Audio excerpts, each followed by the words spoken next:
নমস্কাৰ মই সুস্মিতা লৈ আহিছে এই মুহূৰ্তত কেইবাটাও গুৰুত্বপূৰ্ণ খবৰ।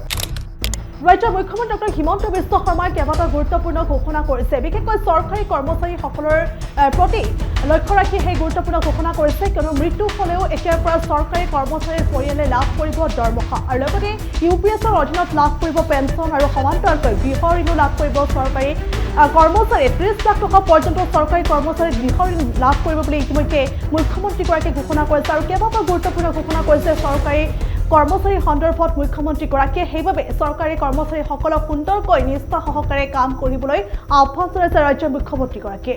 যে ভগৱানে নকৰক, কিন্তু আমি সকলোৱে জানো যে মানুহ মৰণশীল। মৃত্যুৰ যিটো চিৰন্তন সত্য, সেই সত্যৰ পৰা আমি কোনেও আঁতৰি আহিব নোৱাৰোঁ। কিন্তু আজিলৈকে অসমত যদি কোনোবা চৰকাৰী কৰ্মচাৰীৰ মৃত্যু হয়, তেওঁলোকক 5% কম্পেনচনেট এপইণ্টমেণ্টৰ ব্যৱস্থা কৰা হৈছিল।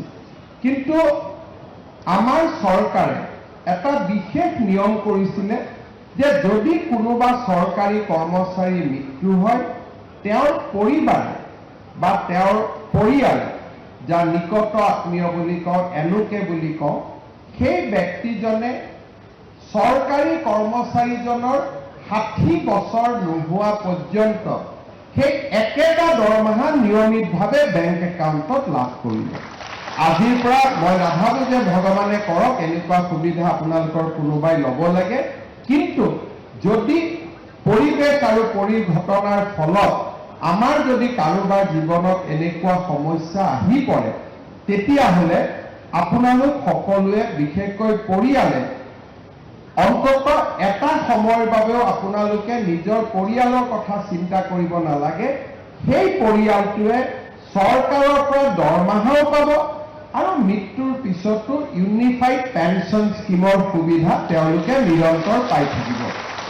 আৰু ইয়াৰ লগে লগে এজন চৰকাৰী কৰ্মচাৰীৰ মৃত্যু হ'লে তেওঁ এক্স গ্ৰেচিয়া 10 লাখ টকা, ষ্টেট বেংক অৱ ইণ্ডিয়া আৰু আমাৰ চুক্তি অনুসৰি 10 লাখ টকাৰ অতিৰিক্ত লাইফ ইঞ্চুৰেঞ্চ কাভাৰেজ এটাও তেওঁলোকে লাভ কৰিব।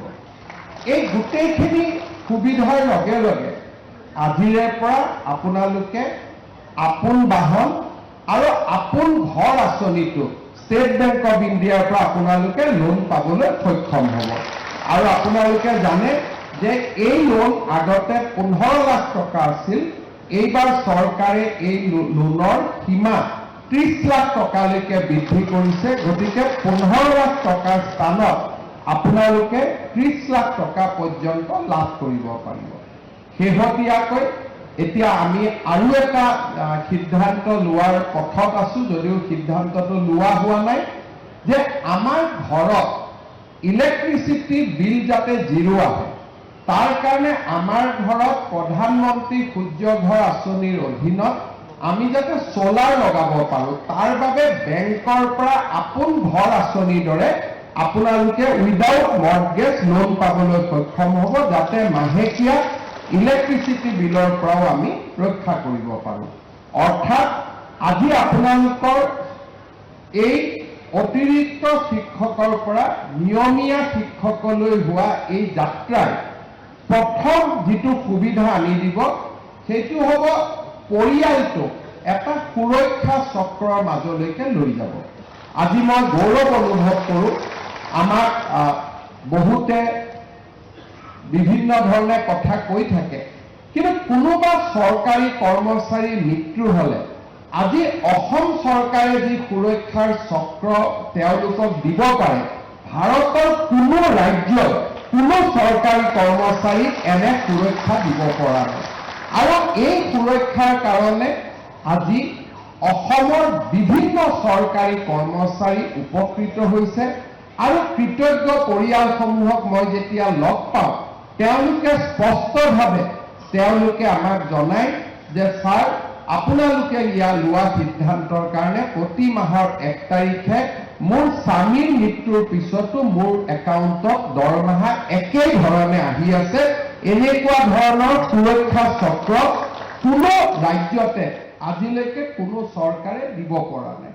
যোৱাবাৰ একাউণ্টেণ্ট জেনেৰেল অফ আছামে ইয়াৰ ওপৰত এডভাইচ কমেণ্ট দিয়াৰ পিছতো আমি ৰাজ্য চৰকাৰৰ কৰ্মচাৰীসকলৰ বৃহত্তৰ স্বাৰ্থৰ খাতিৰত এনেধৰণৰ সিদ্ধান্তসমূহৰ লগত আমি খুব দৃঢ়তাৰে সৈতে থিয় দি আছো আৰু তাৰ ফলত আজি ৰাজ্য চৰকাৰৰ কৰ্মচাৰীসকলে আটাইতকৈ বেছি নিৰাপত্তাৰ সুবিধা পাব পাৰিছে।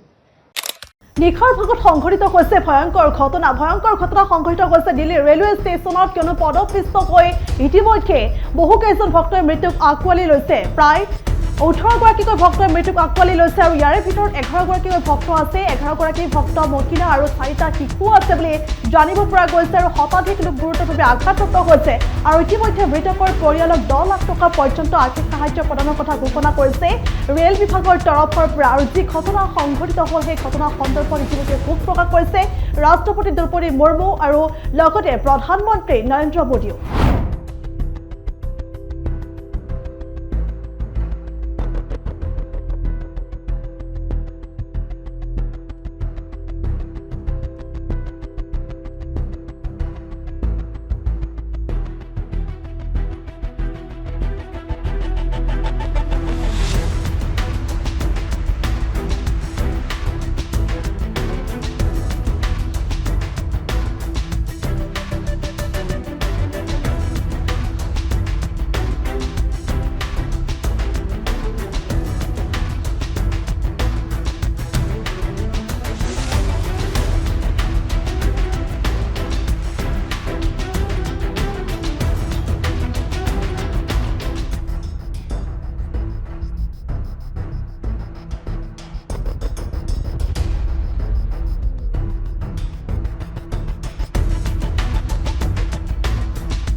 মিয়াসকলৰ নিজৰ সংস্কৃতি আছে। মিয়াসকল বাংলাদেশৰ মূলৰ নহয়, গতিকে এই কথা ইতিমধ্যে স্পষ্ট হৈ ৰৈছে। গতিকে মিয়াসকলক জনগোষ্ঠীয় মৰ্যাদা দিয়াৰ দাবী এতিয়া উত্থাপন কৰিছে সদৌ অসম মিয়া মঞ্চৰ তৰফৰ পৰা। গতিকে এই কথাত জাগৰ খাই উঠিছে এতিয়া সদৌ অসম মিয়া মঞ্চই। আৰু লগতে মিয়াসকলৰ যিটো সংস্কৃতি আছে, মিয়াসকল বাংলাদেশৰ মূলৰ নহয়, গতিকে মিয়াসকলক জনগোষ্ঠীয় মৰ্যাদাৰ এতিয়া দাবী উত্থাপন কৰিছে সদৌ অসম মিয়া মঞ্চৰ তৰফৰ পৰা। গতিকে মিয়াসকলক মুছলমান হিচাপে নহয়, মিয়াসকলক অসমীয়া জাতিৰ লগত মিলাই ভালদৰে জীয়াই থাকিবলৈ বা জনগোষ্ঠীয় মৰ্যাদা দিবলৈ এতিয়া দাবী উত্থাপন কৰিছে সদৌ অসম মিয়া মঞ্চৰ তৰফৰ পৰা। প্ৰতিক্ৰিয়া কি আচলতে আপোনালোকে জানে, সদৌ অসম মিয়া মঞ্চ অৰাজনৈতিক সংগঠন, মিয়া জনগোষ্ঠীয় সংগঠন। তো মিয়া জনগোষ্ঠী কনচেপ্টটো লৈ যিমানখিনি গ'ল এইখিনিতো অসমবাসী ৰাইজে অৱগত হ'লে। এতিয়া মিয়া জনগোষ্ঠীয় পৰিচয়ৰ কাৰণে হে বিল উত্থাপন কৰিব লাগে বা কেবিনেট বৈঠক বহিব লাগে, কিন্তু সেয়া নহয়। কি হৈ আছে এতিয়া, ৰাজনৈতিক ইস্যুবোৰ, আগৰ ইস্যুবোৰ, মিয়াক লৈ যিবোৰ ৰাজনীতি কৰা হ'ল ইমান দিনে ৭৮ বছৰে, সেই ৰাজনৈতিক ইস্যুবোৰতো ধৰা পৰি গৈছে। সকলো ৰাজনৈতিক দলে ধৰা পৰি গৈছে মিয়া সংগঠনৰ আগত। এতিয়াতো মিয়াক লৈ ৰাজনীতি কৰাটো সম্ভৱ নহয় বুলি সিদ্ধান্ত লৈয়ে ল'ল তাৰমানে। কাৰণ মিয়াক লৈ ৰাজনীতি কৰিলে এতিয়াও অসমবাসী ৰাইজ তথা অসমীয়া জাতিৰ প্ৰত্যেকটো জনগোষ্ঠীৰ মানুহে বুজি পাইছে যে এইটো কেৱল ৰাজনীতিহে। সঁচা অৰ্থত মিয়াসকল অবিভক্ত ভাৰতবৰ্ষৰ কমতাপুৰৰ ৰাজ্যৰ জনগণৰ পৰা কনভাৰ্টেড মিয়া বা মুছলমান, এই কথাটো স্পষ্ট হৈ গৈছে। মিয়াসকলৰ সুকীয়া কালচাৰ আছে, এই কথাবোৰো স্পষ্ট হৈছে। মিয়াসকল কোনো বহিৰাগত মূলৰ নহয়, এই কথাও স্পষ্ট হৈছে। মিয়াসকল ৭১-ৰ পিছত বাংলাদেশ সৃষ্টি হোৱাৰ পিছত বাংলাদেশৰ পৰা অহা নহয়, এই কথাও স্পষ্ট হৈছে। মিয়াসকলৰ ভাষা কলা কৃষ্টি সকলোবোৰ আছে, এইবোৰো স্পষ্ট হৈছে। এতিয়া কি বাকী আছে? মিয়া জনগোষ্ঠীয় মৰ্যাদা আদায় দিয়াটো বাকী আছে। এই মুহূৰ্তত বৰ্তমান চৰকাৰ ব্যৱস্থাই মিয়া জনগোষ্ঠীয় মৰ্যাদা আদায়ৰ বিল উত্থাপন অৰ্থাৎ বাজেট কেবিনেট নবহি এতিয়া BTADত গৈ মানে গৌৰৱ গগৈ ডাঙৰীয়াৰ ওপৰত লগা কিছুমান যিবোৰ অভিযোগ, ISIS মানে ইছলামিক সংগঠনৰ যি অভিযোগ লাগিছে আপোনালোকে চাই আছে। অভিযোগটোতো মই এক প্ৰকাৰ ভালে পাইছো, হোৱাই নট, মই এক প্ৰকাৰ ভালে পাইছো। অভিযোগবোৰ ভেলিড, যিবোৰ দাবী বিজেপি পক্ষৰ ফালৰ পৰা বিজেপিৰ ফালৰ পৰা উত্থাপন কৰিছে, যিবোৰ ৰিজন উত্থাপন কৰিছে চবকেইটা ভেলিড ৰিজন। ইয়াত মোৰ ক'বলগীয়া নাই, কিন্তু মই আনন্দিত। কিয় আনন্দিত? ইমান দিনে ৭৮ বছৰে স্বদেশীক বিদেশী সজাই, সন্দেহযুক্ত সজাই, ডিটেনশ্যন কেম্পত ভৰাই, ভোট লগাই হেৰাশাস্তি কৰাৰ যিটো ৰাজনীতি, এইটোৰ অৱসান ঘটিল। এতিয়া নতুন ৰাজনীতিৰ উত্থান হৈছে। ৰাজনীতিটো অলপ ষ্টেণ্ডাৰ্ডৰ মাজত গ'ল তাৰমানে, এতিয়া ISIত গৈছে। সেইকাৰণে ময়ো ভাবো বাপৰে বাপ, ইমান দিনে মুছলমানৰ মাজত খালি ISI আপোনালোকে শুনাই পাইছে। মাদ্ৰাছাত সোমালেও গোটেই ছাত্ৰবোৰ ISIৰ বোলে ট্ৰেইনিং দি আছে, মাদ্ৰাছা ভাঙাওৰে হাটাওৰে, হয় নে নহয় কথাবোৰ? এতিয়া মছজিদৰ ইমামবোৰ বোলে এইবোৰ, যিবোৰ ইমামে দিনে ৰাতি এটা কথাই শিকায় যে আল্লাহ আছে, ভয় কৰক, বেয়া কাম নকৰিব, জ্বলিব লাগিব, নৰকত জ্বলিব লাগিব, আৰু সেইসকলে বোলে ISI। মছজিদৰ ইমামবোৰো ISI হৈ গ'ল, হল নে নহয় ইমান দিনে? এতিয়া ISIৰ পাতনি ক'ৰ পৰা, মূলটো কি, সেই মূলটো যেন উদ্ঘাটন হ'বলৈ গৈ আছে এতিয়া মই ভাবো। কিন্তু এই মুহূৰ্তত এই ISIৰ ওপৰত যিটো বিতৰ্ক গৌৰৱ গগৈ ডাঙৰীয়াৰ পত্নীক লৈ, এইটো বিষয় এতিয়া মানে কেবিনেট বৈঠক বহিব, আপোনালোকে শুনাই পাইছে। কেবিনেট বৈঠকত ইয়াৰ ওপৰত আলোচনা হ'ব, আৰু যিবোৰ অভিযোগ লগাইছে অভিযোগবোৰ প্ৰকাশ হৈছে ছচিয়েল মিডিয়াত, অভিযোগবোৰতো ভেলিড। কিন্তু মই ভাবো যে আচলতে মিয়া জনগোষ্ঠীয় পৰিচয় আদায় দিয়াৰ কাৰণে এতিয়া বাধ্য হৈ গৈছে, দিবই লাগে।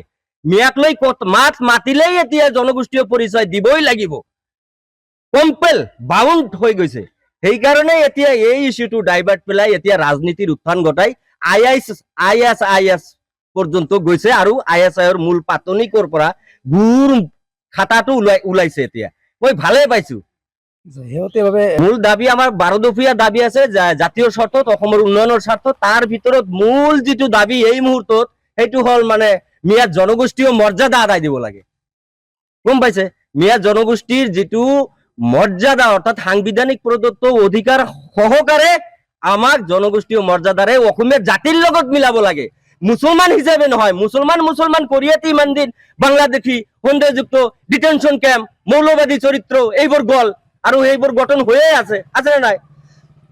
এতিয়া মই ভাবো কি, আমি যিহেতু জাতীয় সংগঠন, জাতিৰ নেতৃত্ব কৰো, অসমীয়া জাতিৰ নেতৃত্ব কৰো বুলি ভাবি অসমীয়া জাতিৰ লগত জিন যোৱাকে, মিলি যোৱাকে অসমীয়া জাতিৰ পৰিচয় ললে ভৱিষ্যত আমাৰ প্ৰজন্মই এই মৌলবাদীৰ চৰিত্ৰ, বাংলাদেশী মেণ্টেলিটি এইবোৰতো নাথাকিব। জাতীয় চেতনা আহিব, জাতিৰ প্ৰতি শ্ৰদ্ধা থাকিব, জাতিৰ প্ৰতি প্ৰেম ভাৱ থাকিব, সদায় দায়বদ্ধ থাকিব জাতিৰ প্ৰতি। সেইকাৰণেতো মোক জনগোষ্ঠীয় মৰ্যাদাটো লাগে। এই মুহূৰ্তত মই বিশেষভাৱে দাবী উত্থাপন কৰিছো, আজিও মই মোৰ স্থিতিত অটল। মুখ্যমন্ত্ৰী মহোদয়ে বা কংগ্ৰেছৰ ফালৰ পৰা হওক, যিকোনো দল, ৰাজনৈতিক দলৰ ফালৰ পৰা হওক, সকলোৱে একত্ৰে এটা সিদ্ধান্তত আহি এই মিয়াৰ ৰাজনীতি বন্ধ কৰিলে নচলিব। মিয়াৰ ৰাজনীতি চলিব থাকিব লাগে।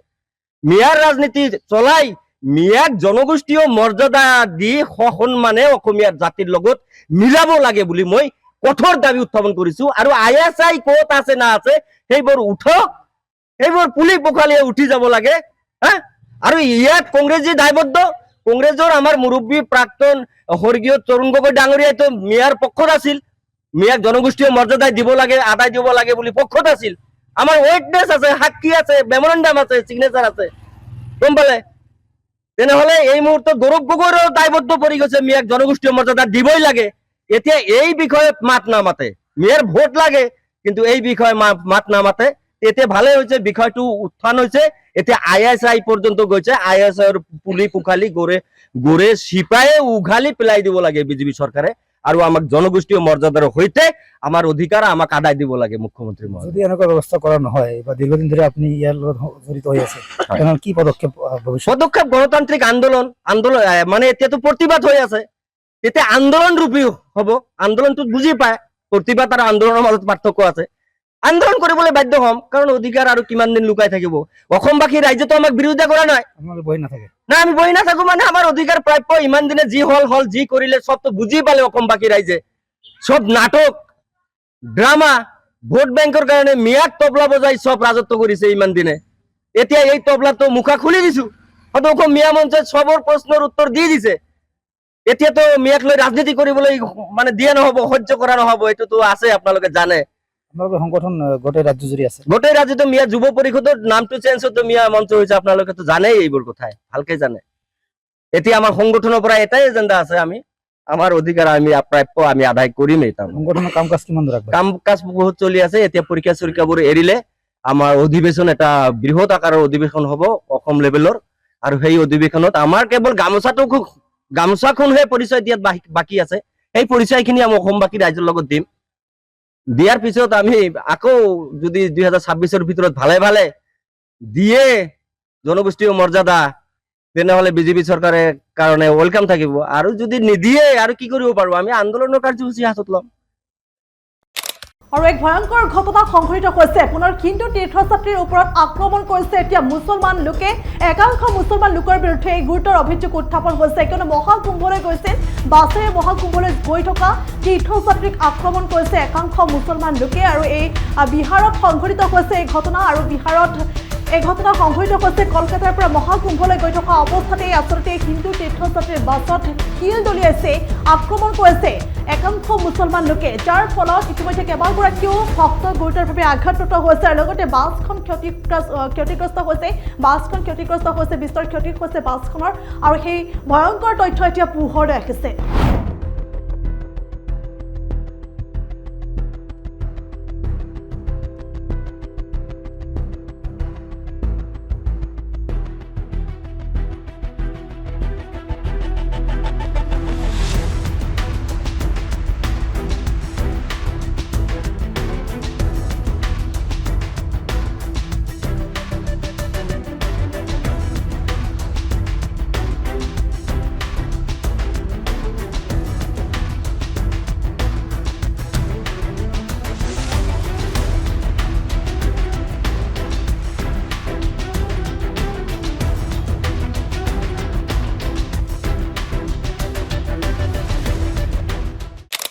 দিল্লীৰ ৰেলৱে ষ্টেচনত যি ঘটনা সংঘটিত হ'ল, 18জনকৈ ভক্ত ইতিমধ্যে প্ৰাণ হেৰুৱাইছে। এই সমগ্ৰ ঘটনা সন্দৰ্ভত ইতিমধ্যে মুখ খুলিছে ৰাহুল গান্ধীয়ে। ৰাহুল গান্ধীয়ে কেন্দ্ৰীয় চৰকাৰক তীক্ষ্ণ ভাষাৰে সমালোচনা কৰিছে, আৰু লগতে এয়া সম্পূৰ্ণ ৰেল বিভাগ আৰু চৰকাৰৰ বিফলতা বুলি অভিহিত কৰিছে ৰাহুল গান্ধীয়ে।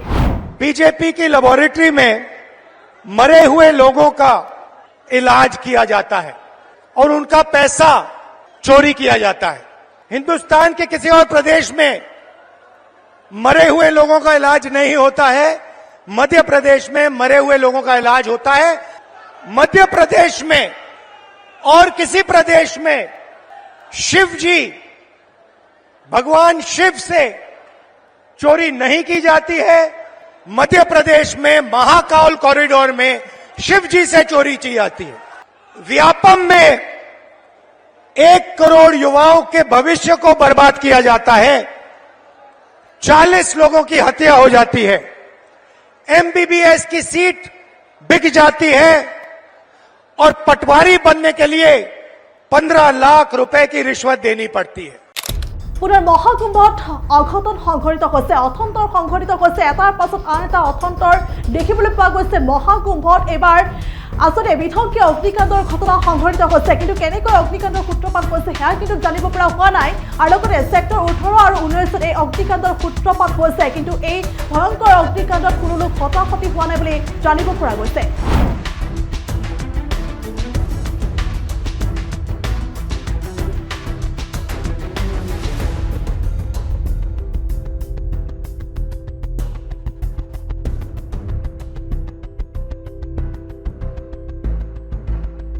আৰু এনে সময়তে এক ভয়ংকৰ ঘটনা সংঘটিত হৈছে, ভয়ংকৰ পথ দুৰ্ঘটনা সংঘটিত হৈছে। এইবাৰ CPSC বোৰ্ডৰ উচ্চতৰ মাধ্যমিক পৰীক্ষাৰ বহি আছতে কঢ়িয়াই বাহন দুৰ্ঘটনাত পতিত হৈছে, যাৰ ফলত এজন লোকৰ ইতিমধ্যে মৃত্যু হৈছে বুলি খবৰ আহি পৰিছে আৰু পাটচাৰ উপস্থিত সংঘটিত হৈছে এই ভয়ংকৰ পথ দুৰ্ঘটনা।